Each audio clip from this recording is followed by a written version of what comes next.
નારાયણ ભગવાનની,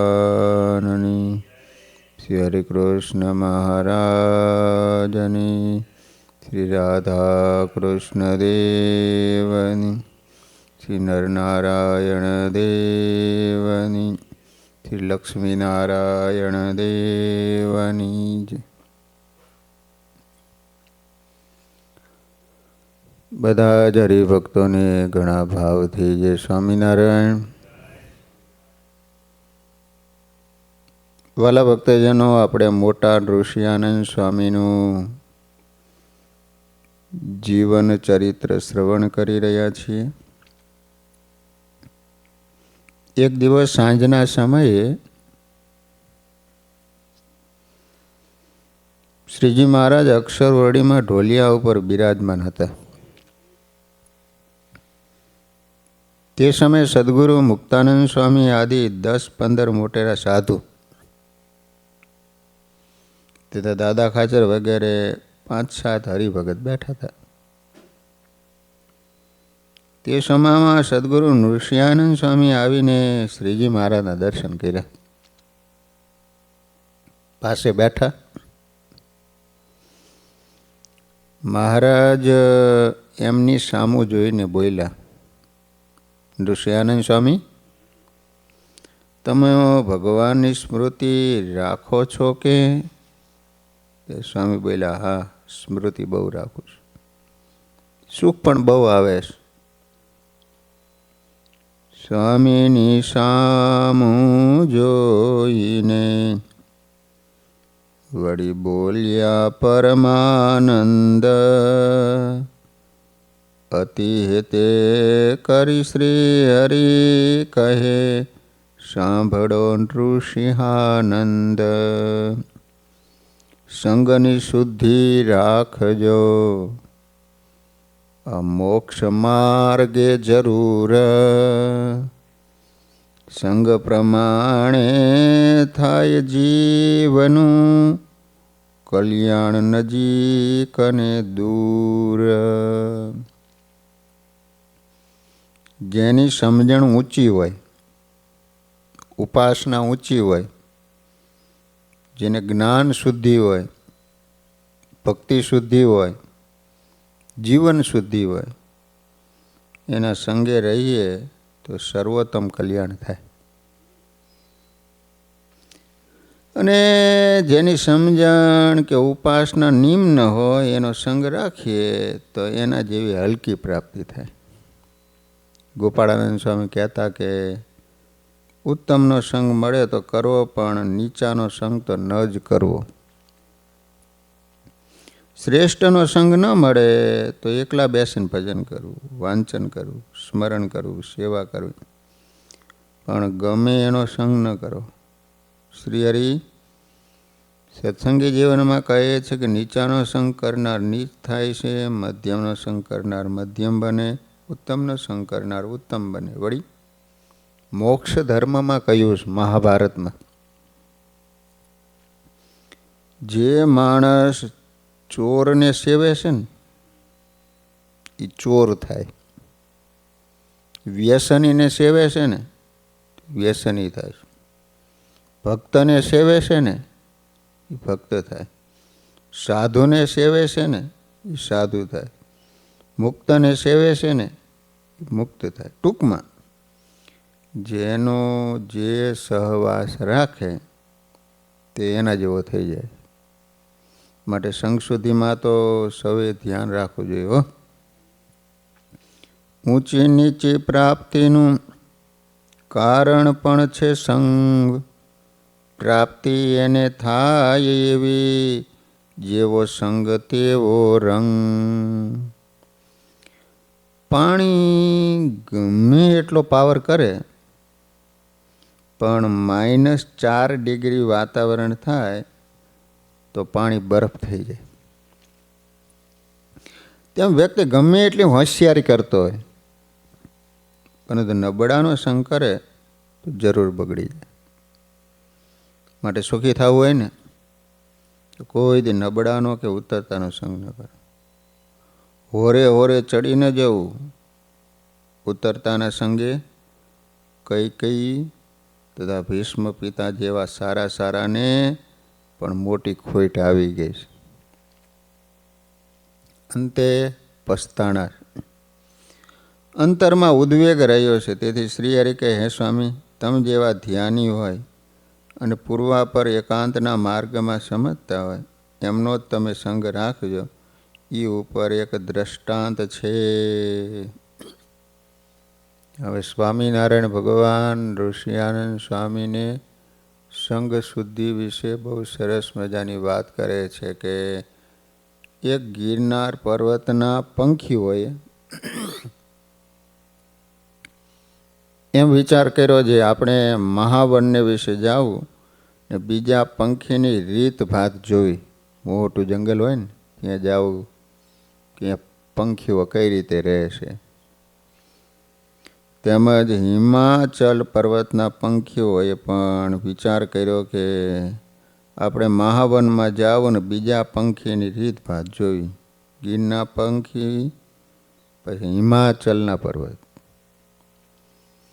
પછી બંને પર્વતના પંખીઓ ઉડ્યા, મહાવન્ય વિશે બંને ભેગા થયા. એવી જ રીતે મેરુ પર્વતના પંખીઓએ પણ એમ જ વિચાર કર્યો કે આપણે મહાવન્ય વિશે જાવું, બીજા પંખીની રીત ભાત જોવી. પછી સર્વે પંખીઓ ઉડ્યા. મહાવન્ય વિશે જે બે ડુંગરાના પંખી હતા ને ત્યાં ભેગા થયા. પછી લોકાલોક પર્વતના પંખીઓએ એમ વિચાર કર્યો છે આપણે મહાવન્ય વિશે જાવું અને બીજા પંખીની રીત ભાત જોવી. પછી તે ઉડ્યા અને મહાવન્ય વિશે જે બીજા ત્રણેય ડુંગરાના પંખી હતા એની ભેગા થયા. આમ ચારેય પર્વતના પંખીઓ ભેગા થયા મહાવનમાં. હવે આ પંખીઓની વાત પરથી શ્રીહરિ કહે કે ગિરનારના પંખીની જગ્યાએ દેવલોકના મુક્તો છે, હિમાલયના પંખીની જગ્યાએ વૈકુંઠ લોકના મુક્તો છે, મેરુના પંખીની જગ્યાએ ગોલોકના મુક્તો છે અને લોકાલોક પર્વતના પંખીની જગ્યાએ અક્ષરધામના મુક્તો છે. આ ચારેય ધામના મુક્તો આ સત્સંગમાં આવ્યા છે અને અહીં સૌ ભેગા થયા છે. પછી ભેગા થયેલા પંખીઓએ પરસ્પર એકબીજા સાથે હેત કરવા માંડ્યું. કેટલાક પંખીએ ગિરનાર પર્વતના પંખી સાથે હેત કર્યું, તથા કેટલાક પંખીએ હિમાચલ પર્વતના પંખી સાથે હેત કર્યું, કેટલાક પંખી હતા એને મેરુ પર્વતના પંખી સાથે હેત કર્યું, કેટલાક પંખી હતા એને લોકાલોક પર્વતના પંખી હારે હેત કર્યું. પછી સર્વે પંખીઓ સાધન કરવામાં અને ધર્મ પાળવામાં તથા દેહને દમન કરવામાં અને ઉપાસના કરવામાં એક સરખો દાખલો કરવા લાગ્યા. આમ તે સર્વે પંખીઓએ એકબીજા સાથે હેત કર્યું. પછી જ્યારે ચારેય ડુંગરાના પંખીએ ઉડવાનો વિચાર કર્યો કે આપણે સર્વએ સૌના સ્થાનમાં જવું, ત્યારે જેને જે ડુંગરાના પંખી સાથે હેત થયું હતું તે એની સાથે ચાલ્યા ગયા. એમાં ગિરનાર કે હિમાલયના પંખીઓએ લોકાલોક પર્વતના પંખીઓ સાથે હેત કર્યું અને એને સાથે રહીને ધર્મની, સમજણની અને ઉપાસનાની દ્રઢતા કરી તો એ ઉત્તમ ગતિને પામ્યા. ભલે ગિરનારના જ પંખી હતા પણ લોકાલોક પર્વતના પંખી હારે હેત કર્યું તો એની પ્રાપ્તિ થઈ. અને લોકાલોક પર્વતના પંખીએ ગિરનારના પંખી હારે હેત કર્યું, એમની ભેગા ભેડા તો ઊંચા હતા છતાં નિમ્ન ગતિને પામ્યા. એ તો દ્રષ્ટાંત છે, પણ એનો સિદ્ધાંત એ છે જે ગિરનારને ઠેકાણે દેવતાના લોક, જેને એની સાથે હેત કર્યું એ દેવતાના લોકને પામ્યા. હિમાચલ પર્વતના ઠેકાણે વૈકુંઠ છે, એની સાથે હેત કર્યું તે વૈકુંઠ લોકને પામ્યા. મેરુ પર્વતને ઠેકાણે ગોલોક છે, એની સાથે હેત કર્યું તે ગોલોક ધામને પામ્યા. લોકાલોક પર્વતને ઠેકાણે અક્ષરધામ છે, એની સાથે હેત કર્યું તે અક્ષરધામને પામ્યા. માટે આ લોકમાં મોટા કહેવાતા હોય તો પણ જેના વર્તન શુદ્ધિની સાથોસાથ સમજણ શુદ્ધિ અને ઉપાસના શુદ્ધિ હોય તેવાને ઓળખીને એમનો સમાગમ કરવો. શ્રીહરિ કહે છે કે માટે સુણો નૃસિંહાનંદ રે, કહું વાતોનો સાર સુખ કંદ રે. સર્વે પંખીએ દાખલો બહુ રે, કરી સાધના ભેળા રહ્યા સહુ રે. પણ પ્રાપ્તિમાં ફેર પડી ગયો રે, સંગ શુદ્ધિનો ખ્યાલ નવ રહ્યો રે. થયું શ્રેષ્ઠ સાથે હેત જેને રે, શ્રેષ્ઠ પ્રાપ્તિ થઈ છે તેને રે. લો, આ સત્સંગમાં આવ્યા પછી ઘણાને આ પંખીઓને થયું ને એમ જ થાય છે. તેથી પ્રાપ્તિમાં ફેર પડી જાય છે. માટે ગુણાતીતાનંદ સ્વામી અને ગોપાળાનંદ સ્વામી જેવી સર્વોપરી સમજણવાળા હોય ને એવા શ્રેષ્ઠને ગોતીને સેવા. જે માત્ર વાહો થાબડતા હોય, ખાન પાન અને માન આપતા હોય, તથા મોટ ભાથઈને બંધાવવું નહીં. જેમ ઢોરને ખાણ વાલું લાગે એમ માણસને વખાણ વાલા લાગે છે.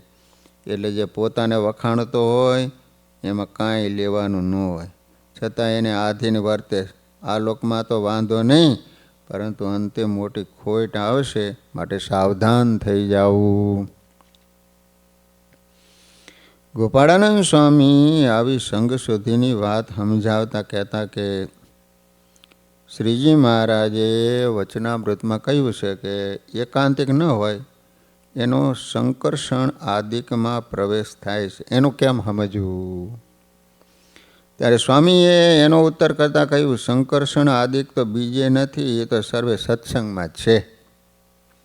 તે જ્યારે પુરુષોત્તમ પ્રગટ થાય ને ત્યારે મહાપુરુષ છે આદિ અને ઇન્દ્ર છે અંતે, એવા જે સર્વે ઐશ્વર્યાર્થી તે સર્વે પોતાના કલ્યાણ અર્થે દેહ ધરીને અહીંયા આવે છે. લો, સત્સંગમાં બધા આવ્યા હોય, તથા બીજા જે અવતાર એ સર્વે પુરુષોત્તમ ભેળા આવ્યા હોય, ત્યારે જે એકાંતિક હોય એ તો પુરુષોત્તમની સાથે હેત કરે.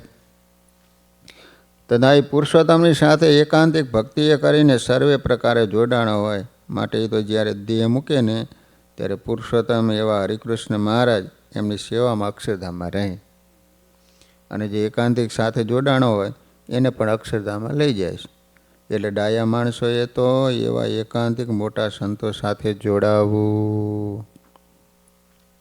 વળી સ્વામી કહે, અને પૂર્વે કયા એવા જે ઐશ્વર્યાર્થી તે પણ સત્સંગમાં મોટા ગુરુ થયા હોય. લો, તે એ જેને મહારાજની વાત કરે તથા સત્સંગની વાત કરે અને સત્સંગ કરાવે, તેનો જો મહારાજને વિશે જ હેત થયું હોય તો એ અક્ષરધામમાં જાય. અને પૂર્વે કયા એમાં અન્ય ધામના મુક્તોની સાથે હેત થયું હોય તો એ જ્યાંથી આવ્યા હોય ત્યાં લઈ જાય છે. કેમ જે એને પૂર્વનો જે દેહ હોય એ દેહની આવરદા ભોગવવી જોઈએ, પણ આ દેહ છૂટકો ન થાય. આ અતિ ઉચ્ચતમ મોક્ષના રહસ્યની વાત છે. આવી વાતો સત્સંગમાં સમજે એવા કેટલા? આ વાતને સમજીને જીવનમાં અપનાવી શકે એવી પાત્રતા જેને હોય તે બહુ ભાગ્યશાળી ગણાય.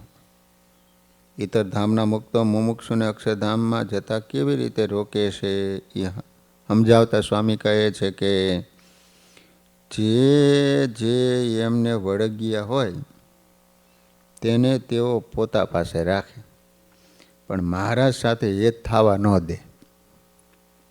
ને જે એકાંતિક સાધુ હોય એનો પણ અવગુણ ઘાલીને એ સાથે પણ હેત થવા ન દે.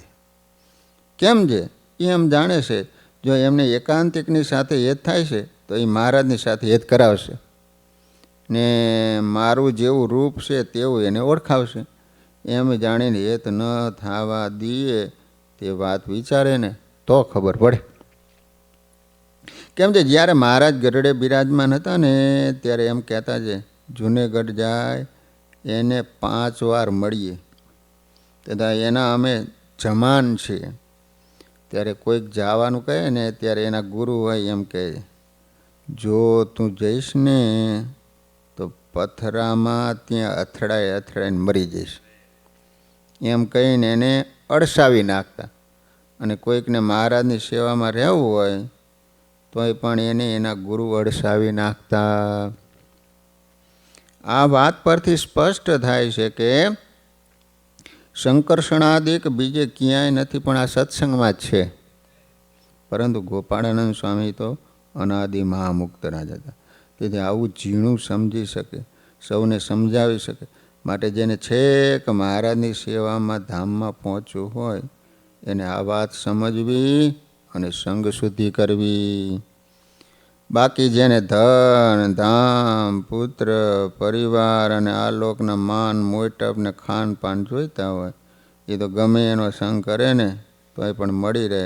સામાન્ય બાવાઓ પણ આ આપી શકે, પરંતુ છેક પુરુષોત્તમ નારાયણની સેવામાં રહેવું હોય ને તો એની માટે આ વાત હીરાની ખાણ જેવી છે.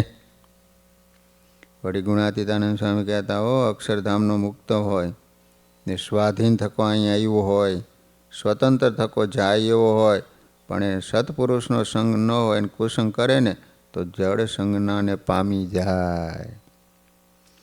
100 જન્મે પણ કલ્યાણ થાય એવો ન રહેલો. ને કુસંગી હોય ને સત્પુરુષનો સંગ કરે તો પૂર્વનું જ્ઞાન પ્રગટ થાય ને આ જન્મે મોક્ષ થાય એવો સંગ બળવાન છે. સ્વામી કહેતા 3 પ્રકારનો કુસંગ છે. પેલો બહારનો કુસંગ. બહારનો કુસંગ એટલે વ્યસની, જુગારી, વ્યભિચારી કે આ લોકનું તાન હોય એવાના સંગે બહારનો કુસંગ કહેવાય. ઇન્દ્રિયો અંતઃકરણનો કુસંગ.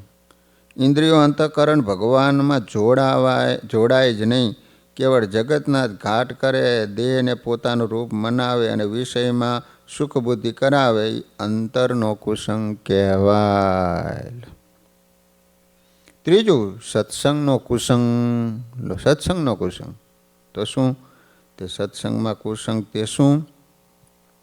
તો મહારાજને અને અવતાર આદિકને સરખા કે, અર્થાત અવતારીમાં કોઈ ભેદ જ નથી, બધા સરખા છે એવું જ લખે, બોલે અને સમજાવે. બસ તથા મોટા એકાંતિક સંત અને સાધારણ સાધુને સરખા કહે અને પ્રગટની નિષ્ઠામાંથી પાડે, તથા સારા સંત હરિભગતમાં ખટપટ કરાવે ને એકાંતિક સંતનો દ્રોહ કરાવે તે સત્સંગમાં કુસંગ છે.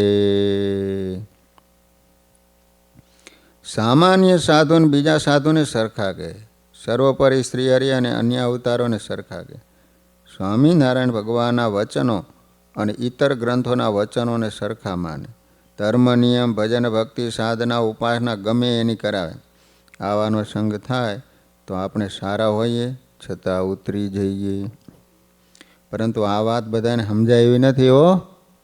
જેને જ્ઞાનનું અંગ હોય કાં તો હરિમાં બહુ હેત હોય એને આ વાત જોવાની આંખો પ્રભુ આપે છે. આ સત્સંગમાં રહેલો કુસંગ જેમાં હોય ને એનો સંગ થાય ને તો અક્ષરધામમાં જવાનું બહુ મોડું થઈ જાય. ધ્યાન એટલું રાખવાનું કે સત્સંગમાં જે કુસંગી છે ને તે આસુરી જીવો ન હોય, દૈવી જ હોય, મુમુક્ષુ હોય, મોક્ષ માટે સાધના કરતા હોય, પરંતુ ભગવાનને સમજવામાં ફેર હોય એની સાથે આપણે હેત રાખીએ તો જેમ લોકાલોક પર્વતના પંખીઓ ગિરનારના પંખીઓ સાથે પડ્યા તો મોટો લોચો પડ્યો તેવું આપણે થાય. તેથી નિષ્કુળાનંદ સ્વામી વચન વિધિમાં કહે, પયસા કર સુંદર ત્યાં લગી, જ્યાં લગી ન ભળી લાડ ભોયંગની. તેમાં હરિજન સારો ત્યાં લગી, જ્યાં લગી નથી સોબત કુસંગની.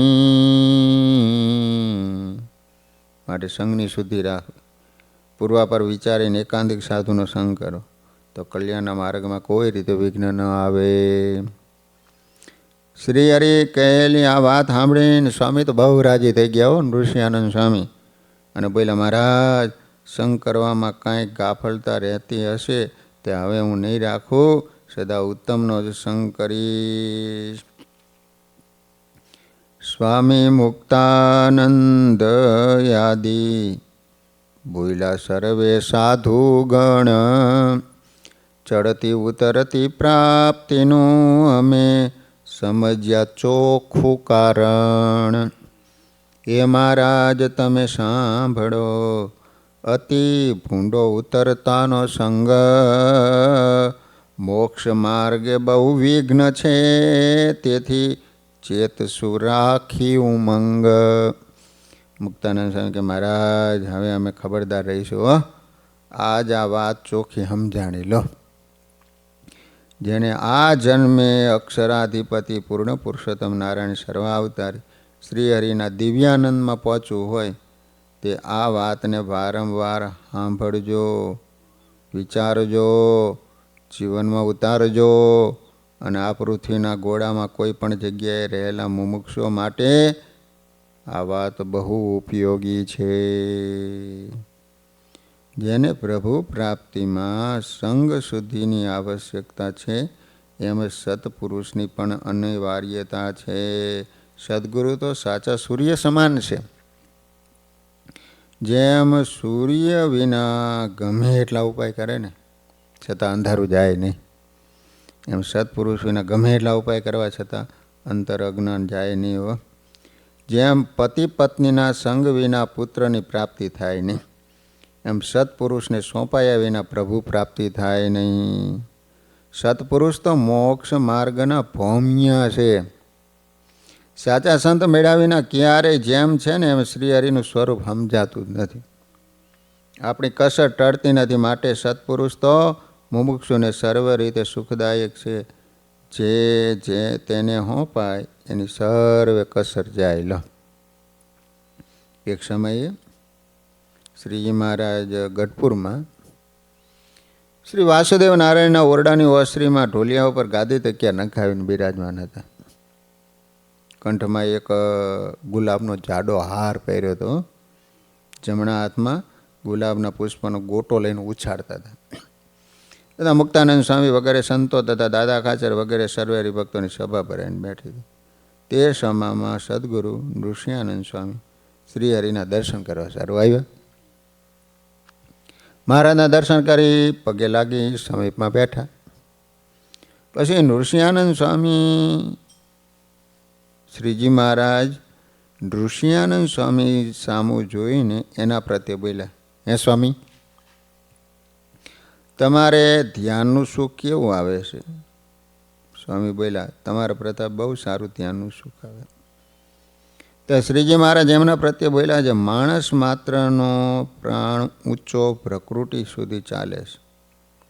તેણે કરીને માણસ માત્રની વૃત્તિ નેત્ર દ્વારે બહાર આવે છે.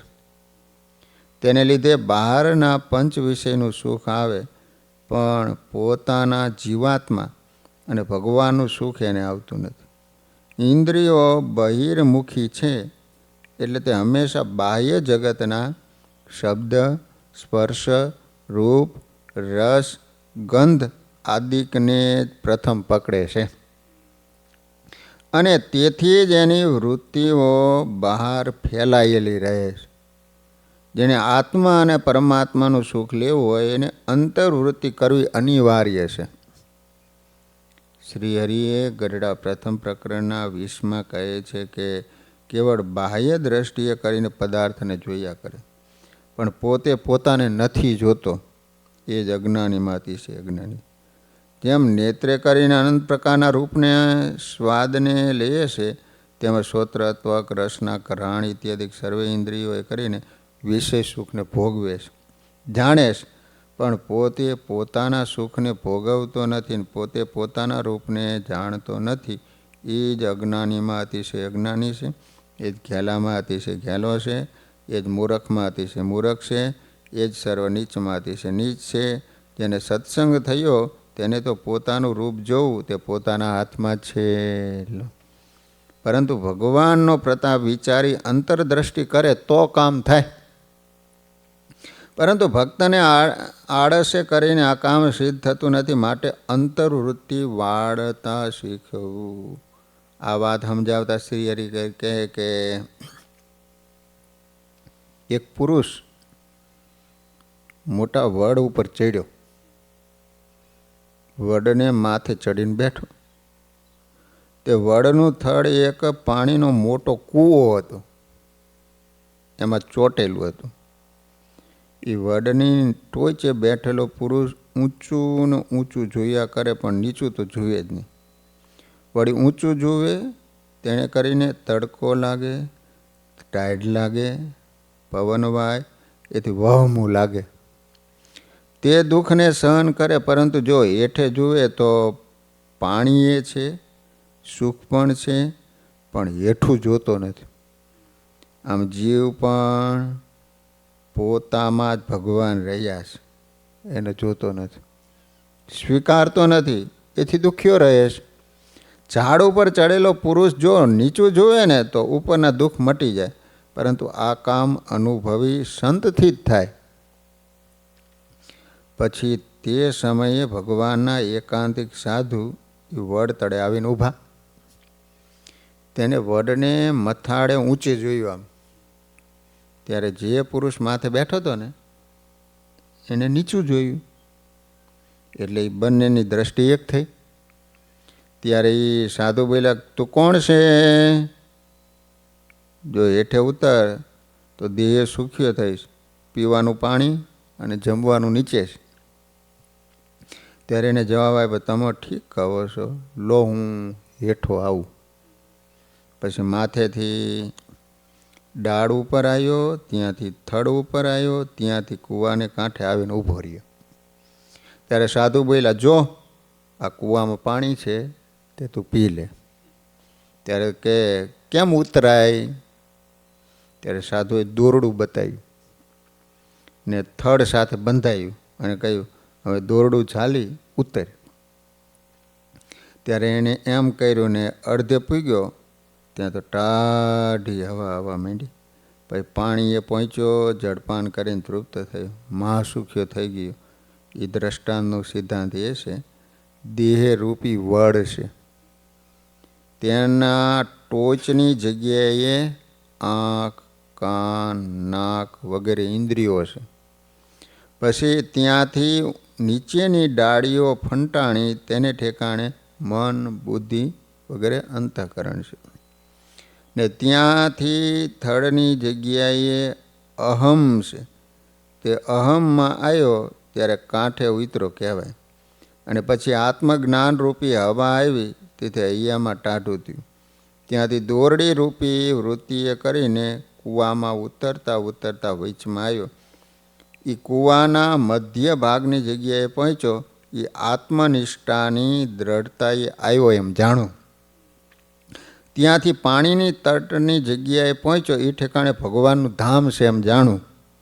ને પાણીને ઠેકાણે ભગવાન છે. તે જેમ પાણી પીને સુખ્યો થાય એમ આ જીવ ભગવાનને પામવે કરીને અને ભગવાન સંબંધી નિર્ગુણ સુખ તેને એક કાલાવાછીન ભોગવીને તૃપ્ત થાય ત્યારે મહા મોટા સુખને પામે છે અને અતિ સુખી થાય છે. આ જીવ પ્રાણી માત્રની વૃત્તિ બહાર અવર ભાવમાં છે, કહેતા દેહ ભાવમાં રહે છે. અને તેથી તે ઇન્દ્રિયો દ્વારે માયિક વિષય ભોગવીને તૃપ્ત થાય છે. પણ પરભાવમાં રહેલું ભગવાન સંબંધી નિર્ગુણ સુખ પોતાની સાથે હોવા છતાં અંતરદ્રષ્ટિ કર્યા વિના એને ક્યારેય પામતો નથી. તે પામવા માટે સત્પુરુષનો સંગ કરવો અનિવાર્ય છે. સંત દ્વારા જ અજ્ઞાનરૂપી માયાનું અંધારું ટળી જાય ને જ્ઞાનરૂપી સૂર્યના અજવાળે પરભાવના સુખને પામે, કહેતા આત્મા અને પરમાત્માના આનંદને પામે. સાચા સંત જીવને શાશ્વત આનંદને પમાડે છે. મોટા સંત મળે ને ત્યારે જ એમની પાસેથી દેહ અને દુનિયાનું નાશપંતપણું અને શ્રી હરિના દિવ્યાનંદની અનુભૂતિ સમજાય છે. માટે મન, કર્મ, વચન એવા સંતને સેવી લેવા તો કામ થાય. એટલા માટે નિષ્કુળાનંદ સ્વામી કહે છે કે જેમ રવિ વિનાની રજની જાણો નથી જવાની જરૂર, તેમ સંત વિના અજ્ઞાન અંધારું કેદી ન થાય દૂર. જેમ વરસાદ વિના વસુંધરા સદાય સુખી રહે, તેમ સંત વિના જીવ જગતના કહો સુખ ક્યાંથી લહે. ઘણું રાજી કરી સંતને કંઈક પાયમાં પરમ ધામ, સંત વિના શોધી જુઓ સઘળે કહો કેનું સર્યું કામ. માટે સાચા સંત સેવીને કરીએ રાજી રડિયાત, નિષ્કુળાનંદ તો નરને સુધરી જાય સર્વે વાત. શ્રી હરિ સ્વામીને કહે, સ્વામી એ હેતુ માટે મુમુક્ષુએ સર્વ પ્રકારે સત્પુરુષ સેવા યોગ્ય છે. માટે એવા સાધુને અતિ વિશ્વાસથી માનવા, પૂજવા, સેવા, જમાડવા. ઘણાક અજ્ઞાની લોકો એવું સમજે છે કે સંતને સેવા પૂજવા એ વ્યક્તિ પૂજા કહેવાય. આવું સમજનારને પણ સત્સંગમાં કુસંગ છે એમ જાણો. કેમ જે એ રાગ, દ્વેષ અને ઈર્ષાને કારણે સત્સંગી જેવા સત્શાસ્ત્રથી વિરુદ્ધ બોલે. આપણા તમામ શાસ્ત્રો સંતોને માનવાનું અને પૂજવાનું કહે છે, અને એમ કરવાથી જીવમાં રહેલી જડતા અને અજ્ઞાન નાશ પામે, તેની બુદ્ધિમાં પ્રકાશ થાય, અંતર નિર્મળ બને છે, અને નિર્મળ અંતરમાં ભગવાનના પ્રત્યક્ષ દર્શન થાય છે. આવું મોટું કામ સંતોને માનવાથી, સેવાથી અને પૂજવાથી થાય છે. પણ કેવા સંત? તો સત્સંગી જીવન કહે છે કે સાધુ જ જીવનું સર્વ પ્રકારે હિત કરે, બીજા કોઈ એવું હિત કરી શકતા નથી. કેમ છે? સંતનું દિલ ભગવાનમાં અખંડ લાગેલું છે. માટે એવા સંતનો વિશ્વાસ કરજો જેનું મનડું મહારાજની મૂર્તિમાં રંગાયેલું હોય. એવા સંતથી જીવને સર્વ પ્રકારે સુખ થાય છે, એના સર્વે દોષો નાશ પામે. માટે જેને સુખી થવું હોય એને આવા સંતની સેવા. આખી દુનિયામાં ભગવાનની સાથે પૂજાતા એવા લક્ષ્મીજીને પણ શ્રીહરિ પોતાના સંતની દાસી માને છે. દુનિયાના કહેવાતા મોટા મોટા સત્તાધીશો, ચમરબંધીઓ કે ધનવાનો લક્ષ્મીના ગોલાશ, અને એ લક્ષ્મીજી સંતની દાસી છે. એવો સંતનો પ્રતાપ છે. તેથી શ્રીહરિ કહે, હું સંતથી અધિક વિશ્વમાં કોઈને માનતો નથી મોટો. સાચા સંતો ભક્તો સર્વથી મહાન છે. માટે એમને સેવા, માનવા, પૂજવા, એના પક્ષમાં રહેવું, એમનો વિશ્વાસ રાખવો, નથી હેતથી એમનો સંગ કરજો. શ્રી હરિએ સત્પુરુષના સંગની આવી મહત્તા કહીશ. શ્રી હરિએ ઋષિ આનંદ સ્વામીને પ્રથમ અખંડ સ્મૃતિ રાખવાની વાત કહી, બીજી વાત સંગશુદ્ધિની, અને ત્રીજી વાત સત્પુરુષના સંગની મહત્તા કહી. આ સર્વે વાતો મોક્ષ માટે અને સુખિયા થવા માટે અતિ ઉપયોગી છે. તેને જીવનમાં ઉતારજો. સહજાન સ્વામી મહારાજની જય.